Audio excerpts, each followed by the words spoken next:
Hello everyone, welcome to the July drill. Colonel Kilgore asked me to address the wing in keeping with his new Video Commander's Call program. I'd like to give you a rundown of where the ops group has been in the past several months, the challenges that lay ahead, and the impact that each of you has had to the success of our mission.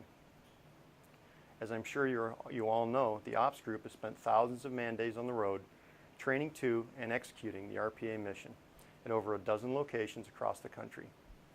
Meanwhile, back at home station, thousands of hours of work have gone into not only building a facility, but readying a weapon system with all the hardware, software, and associated paperwork that we need to get to accreditation.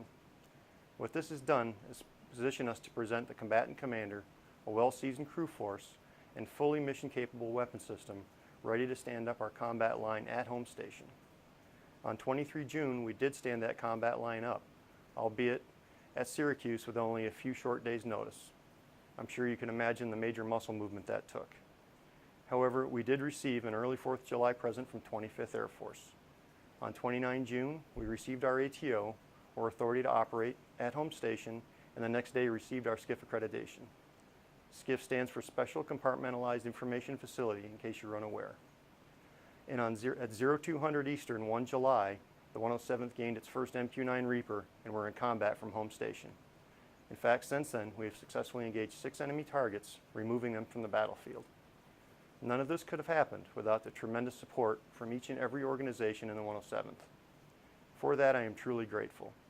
As historic as standing that combat line up was, it by no means is the finish line.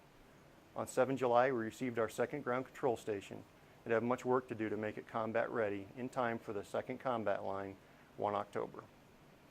Of course, we look forward to the completion of the multi-million-dollar MILCON project, which will be the permanent home of the ops group. That should happen this fall or early winter. Then right around the corner in the second half of FY18 is the partial mobilization of the 136th Attack Squadron.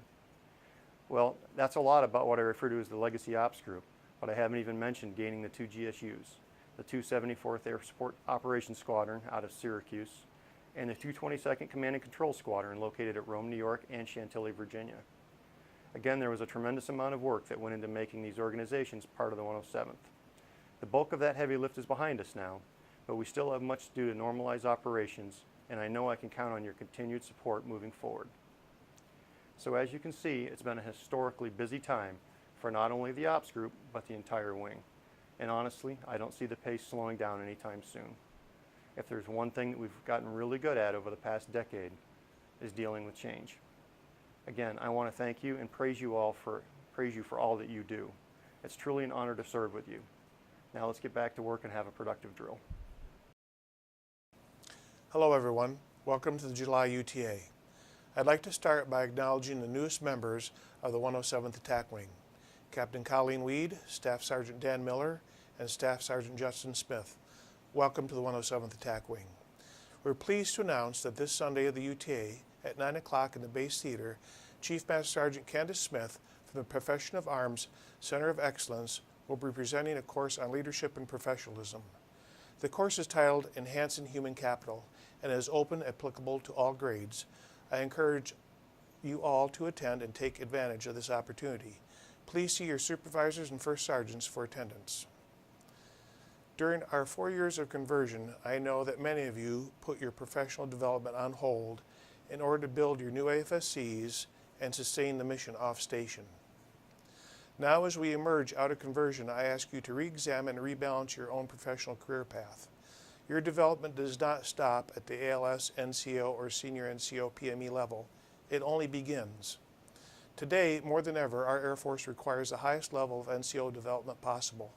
The threat will always be there, but your skill and ability in executing the mission in a complex environment will prevail as long as you take the time to develop yourselves first as airmen and secondly as AFSC specialists.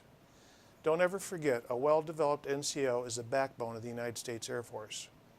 For your guidance and career development, we have loaded the concept of operations for the enlisted development and the Senior Enlisted Developmental Opportunities portfolio for fiscal year 18 on the 107th SharePoint.